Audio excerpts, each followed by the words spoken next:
जब भगवान राम अपनी पत्नी सीता की खोज में लंका जाने के लिए समुद्र को पार करने की योजना बना रहे थे, तब वानर सेना और नल नील जैसे महान योद्धा उनके साथ थे।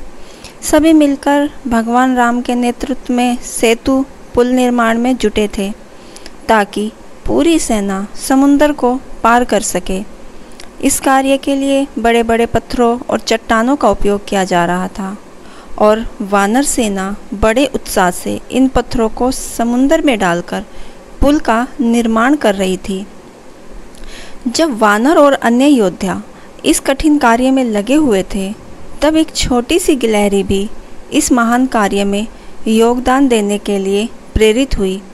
यद्यपि गिलहरी बहुत ही छोटी थी और उसके पास बड़े बड़े पत्थर उठाने की शक्ति नहीं थी, फिर भी उसके भीतर भगवान राम के प्रति असीम भक्ति और सेवा का भाव था। वह छोटे छोटे कंकड़ उठाकर समुद्र में डालने लगी। गिलहरी के प्रयासों का प्रभाव भले ही विशाल न हो, लेकिन उसका संपूर्ण आदित्य था।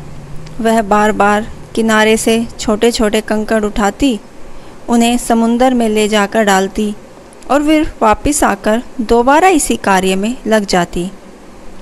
उसका यह छोटा सा कार्य जो उसके लिए बहुत बड़ा था, भगवान राम के प्रति उसकी अपार भक्ति को दर्शाता था।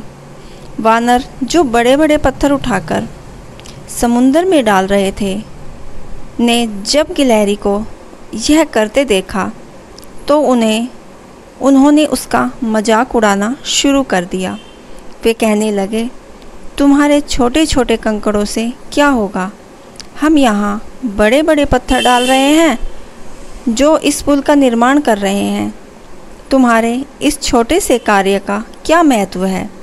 वानरों की इस प्रकार की प्रतिक्रिया से गिलहरी बहुत दुखी हुई, लेकिन उसने अपने कार्य को बंद नहीं किया। वह जानती थी कि उसका यह छोटा सा प्रयास भगवान श्री राम की सेवा में है और यही उसके लिए सबसे महत्वपूर्ण था। जब भगवान राम ने यह देखा कि एक छोटी सी गिलहरी अपने आकार और शक्ति के बावजूद सेतु निर्माण में अपना योगदान दे रही है, तो वे अत्यंत प्रसन्न हुए। उन्होंने वानरों को बुलाया और उन्हें समझाया कि कोई भी कार्य, चाहे वह कितना भी छोटा क्यों ना हो, यदि वह भक्ति और सेवा भाव से किया गया हो तो वह अत्यंत महत्वपूर्ण होता है। भगवान राम ने कहा कि गिलहरी का यह एक छोटा सा प्रयास भी उतना ही महत्वपूर्ण है जितना वानरों का बड़े पत्थरों को उठाना। भगवान राम ने गिलहरी की पीठ पर अपनी उंगलियों से प्यार से स्पर्श किया। ऐसा कहा जाता है कि तब से ही गिलहरी की पीठ पर 3 धारियाँ बन गई, जो आज भी गिलहरियों पर देखी जा सकती हैं। ये धारियाँ भगवान राम की उस कृपा और आशीर्वाद का प्रतीक मानी जाती है जो उन्होंने गिलहरी को उसके समर्पण और सेवा के लिए दिया था। हमें इस कहानी से सीख मिलती है। गिलहरी की इस कहानी से हमें यह महत्वपूर्ण शिक्षा देती है। सबसे पहली बात, यह कहानी यह दर्शाती है कि कोई भी कार्य छोटा या बड़ा नहीं होता। यदि किसी कार्य को पूरी निष्ठा और भक्ति के साथ किया जाए तो उसका महत्व अत्यंत होता है।